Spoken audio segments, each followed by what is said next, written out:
નમસ્કાર, આપ જોઈ રહ્યા છો નિર્ભય ન્યૂઝ અને હું છું આપની સાથે રીધિ. વેધર અપડેટમાં આજે વાત કરવી છે કે આજે કયા જિલ્લામાં વરસાદ પડવાનો છે. હવે જે સિસ્ટમ છે 1-2 દિવસની અંદર સક્રિય થવાની છે, એટલે કે ત્યાં હવે ગુજરાતની અંદર સાર્વત્રિક મેઘમહેર થવાની છે. એમની સાથે ઘણા બધા વિસ્તારોની અંદર રેડ એલર્ટ પણ જાહેર કરવામાં આવશે.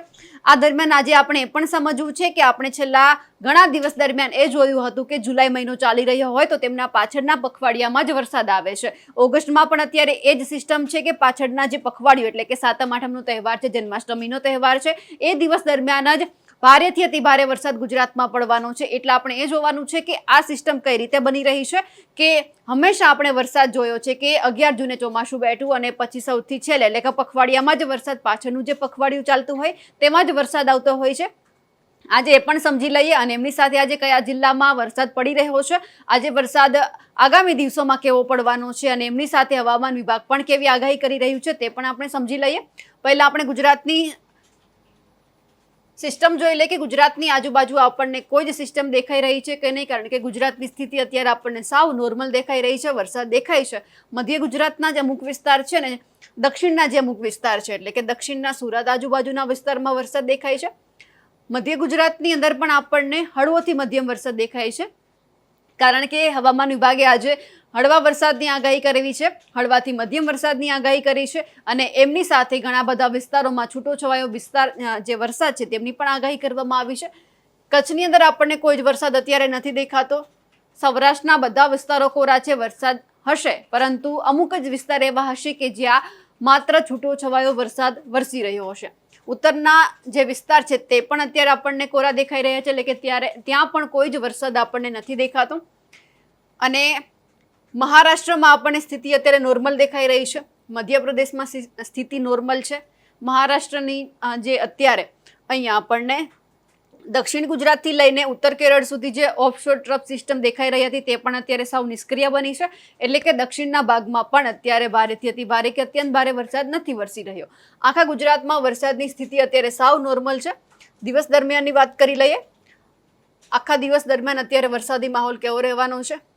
વરસાદ દેખાશે, પરંતુ 11-12 વાગ્યાની આજુબાજુ કચ્છના સૌરાષ્ટ્રના વિસ્તારોમાં વરસાદ દેખાશે, કારણ કે સૌથી વધારે આપણે જો વરસાદ જોઈએ સૌરાષ્ટ્રની અંદર તો સાંજે 7 વાગ્યાની આજુબાજુ આપણને વરસાદ દેખાવાનો છે. કારણ કે જે વરસાદ દેખાઈ રહ્યો છે, સૌથી પહેલાં મહત્વની એ વાત છે કે અત્યાર સુધી કોઈ જ વરસાદની સિસ્ટમ આપણને ગુજરાતની અંદર નહોતી દેખાઈ અને ખાસ કરીને બધા જ વિસ્તારો અત્યારે કોરા દેખાઈ રહ્યા હતા. તેમ અત્યારે જે વાત કરી રહ્યા છીએ સાંજે 5, 6, 7 વાગ્યાની આજુબાજુમાં આપણને ખાસો એવો વરસાદ સૌરાષ્ટ્રના વિસ્તારોમાં દેખાશે. જામનગર છે, વેરાવળ છે, એ બધા વિસ્તારોમાં આપણને અહીંયા વરસાદ દેખાઈ રહ્યો છે. અહીંયા વરસાદી સિસ્ટમ સક્રિય બની છે. ધીમે ધીમે વરસાદ અહીંયા દેખાઈ રહ્યો છે. સુરતના વિસ્તારોમાં, નવસારી, વલસાડના વિસ્તારોમાં પણ વરસાદ દેખાશે, કારણ કે અરબ સાગરમાંથી પવનો સીધા જ ગુજરાત તરફ, કચ્છ તરફ આવી રહ્યા છે. એટલે કે તે વરસાદનું જોર લાવી રહ્યા છે.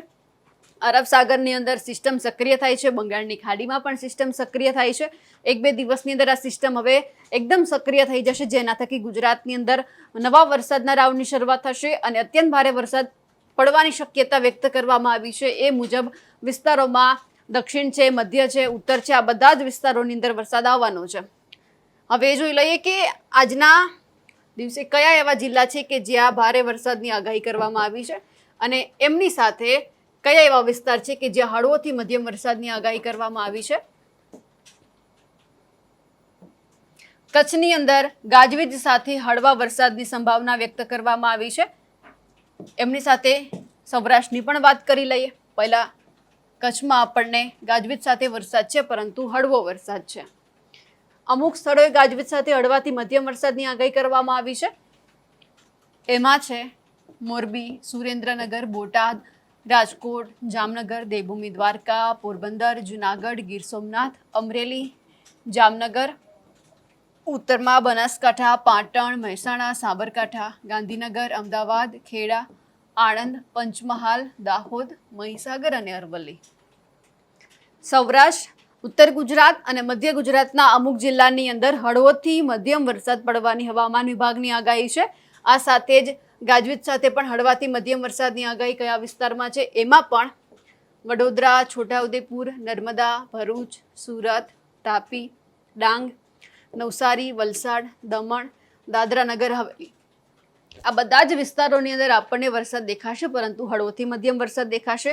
હવે લગભગ 2 થી 3 દિવસની અંદર જ હવે વરસાદ સામાન્યથી વધારે વરસવાનો છે, એટલે કે ગુજરાતની અંદર ફરી એક વખત અત્યંત ભારે વરસાદની શક્યતા વ્યક્ત કરવા મુજબ વરસાદ પડશે, કારણ કે હવે તહેવારો નજીક આવી રહ્યા છે અને એ જ તહેવારોની અંદર અત્યારે સારામાં સારો વરસાદ પડવાનો છે, કારણ કે ઓગસ્ટ આખો અત્યારે કોરો ગયો છે. પાછળના અઠવાડિયામાં જ હવામાન વિભાગે આગાહી કરી છે કે વરસાદ પડશે.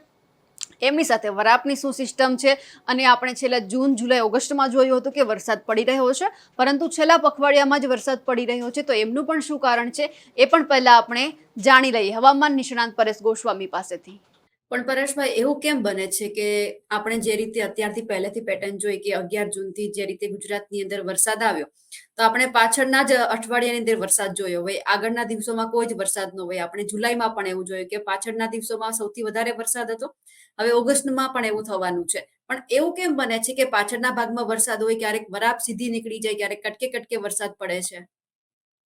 પહેલી વાત તો એ છે કે આ એક જોગાની જોગ વાત છે. એવું નથી કે આપણે પાછળના અઠવાડિયામાં જ પડે. ઘણી વખત વરસાદી સિસ્ટમ સક્રિય હોય તો શરૂઆતમાં પણ પડતો હોય. અને એનું ઉત્તમ ઉદાહરણ જે હું આપને વાત કરી રહ્યો છું કે ઓગસ્ટના લાસ્ટ અઠવાડિયામાં તો જે પડવાનું છે, પણ એની સાથોસાથ સપ્ટેમ્બરના પહેલા અઠવાડિયામાં પણ પડવાનું છે. એટલે જે તમારો જે સવાલ છે એ લગભગ સપ્ટેમ્બરનું પહેલું અઠવાડિયામાં નહીં રહે, કેમ કે સપ્ટેમ્બરના પ્રથમ અઠવાડિયામાં એ વરસાદ હશે. એટલે ઓગસ્ટનું છેલ્લું અઠવાડિયું અને સપ્ટેમ્બરનું પહેલું અઠવાડિયું એમ બંને ભાગોની અંદર હશે. તમારો જે બીજો સવાલ છે કે ખાસ કરીને જે થોડોક વરસાદ પડીને વરાપ નીકળી જતી હોય છે, આનું મેઇન કારણ છે કે મોટા ભાગે જોવા જઈએ તો અત્યાર સુધી જે સિસ્ટમો આવી એ સિસ્ટમો છે થોડીક નબળી હતી. મોટા ભાગે સાયક્લોનિક સર્ક્યુલેશનના કારણે વરસાદો પડતા હતા કે જ્યારે 1 કે 2 દિવસ વરસાદ પડે ને એ સર્ક્યુલેશન છે એ ઝડપથી આગળ નીકળી જાય, અથવા તો સર્ક્યુલેશન છે એ નષ્ટ થઈ જતું હોય, વિખાઈ જતું હોય છે.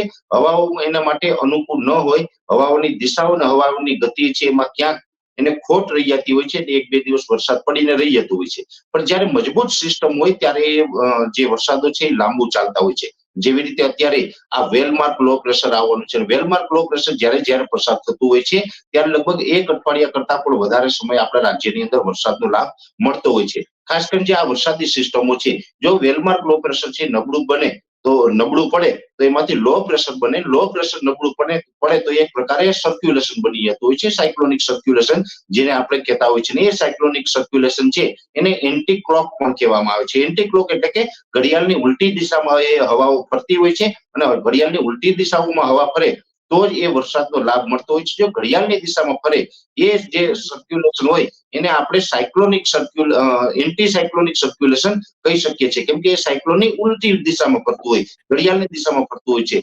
જે એ હોય ઘડિયાળની દિશામાં કોઈ હવાઓ ફરતી હોય તો એમાં વરસાદનો લાભ મળતો નથી. એટલે અત્યાર સુધી જે આપણે હતું એ સાયક્લોનિક સર્ક્યુલેશન હતું, એન્ટી ક્લોકની દિશામાં ફરતું હતું ને એ સાયક્લોનિક સર્ક્યુલેશન નબળા હતા, જેને કારણે 1-2 દિવસની અંદર વરાપ થઈ જતી હતી. પણ જો એ સાયક્લોનિક સર્ક્યુલેશન મજબૂત હોય ત્યારે લો પ્રેશર હોય, લો પ્રેશર મજબૂત બને ત્યારે વેલમાર્ક લો પ્રેશર બને. એટલે આ વેલમાર્ક લો પ્રેશર છે એ ખૂબ મજબૂત વરસાદી સિસ્ટમ એને ગણવામાં આવે છે.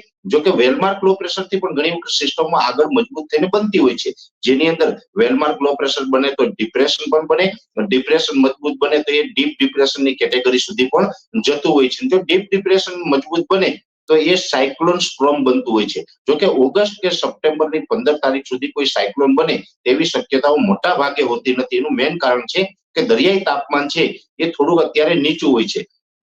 જ્યારે દરિયાઈ તાપમાન છે 28-29 ડિગ્રી કરતા અપ થાય અને ત્યાં ડિપ્રેશન હોય તો એ ડીપ ડિપ્રેશન અને સાયક્લોન સ્ટ્રોમ સુધી બનવા માટે સક્ષમ હોય છે. પણ અત્યારે દરિયાઈ તાપમાન છે એ નીચું છે, જેને કારણે સાયક્લોન સ્ટ્રોમ બને તેવી શક્યતાઓ નથી. પણ આ સિસ્ટમ છે એ વેલમાર્ક લો પ્રેશર સુધી જશે. અને અત્યારે અરબી સમુદ્ર પણ જે આપણે જેવી રીતે અત્યારે સક્રિય થઈ રહ્યો છે અને બંગાળની ખાડીની અંદર વેલમાર્ક લો પ્રેશર આવી રહ્યું છે, એટલે આ સંયોગ છે એ આપણા ગુજરાત માટે ઉજળા ગણી શકાય. અને ગુજરાતની અંદર ખૂબ ભારેથી અતિ ભારે વરસાદો પડે એવા સંકેતો અત્યારે બંને તરફથી આપણી સમક્ષ આવી રહ્યા છે. ખેડૂતો પણ અત્યારે ફરી એક વખત વરસાદની રાહ જોઈ રહ્યા છે, કારણ કે લાંબા સમય દરમિયાન આપણે ગુજરાતની અંદર વરસાદ નહોતો જોયો, પરંતુ હવે વરસાદની સિસ્ટમ નવી સક્રિય થવા જઈ રહી છે, જેમના થકી હવે ગુજરાત ફરી એક વખત સાર્વત્રિક વરસાદથી જોવા મળવાનું છે અને બધી જગ્યા ઉપર વરસાદ પડશે. કોઈક જ એવા વિસ્તાર હશે કે જ્યાં હળવો વરસાદ પડતો હશે, બાકીના બધા વિસ્તારોમાં ભારેથી અતિ ભારે વરસાદની સંભાવના વ્યક્ત પણ કરવામાં આવી છે. અમારા અહેવાલ વિશે આપનું શું કહેવું છે કમેન્ટ કરીને ચોક્કસથી જણાવજો. સાથે જ નિર્ભય ન્યૂઝને લાઇક, શેર અને સબસ્ક્રાઇબ કરવાનું ભૂલશો નહીં. નમસ્કાર.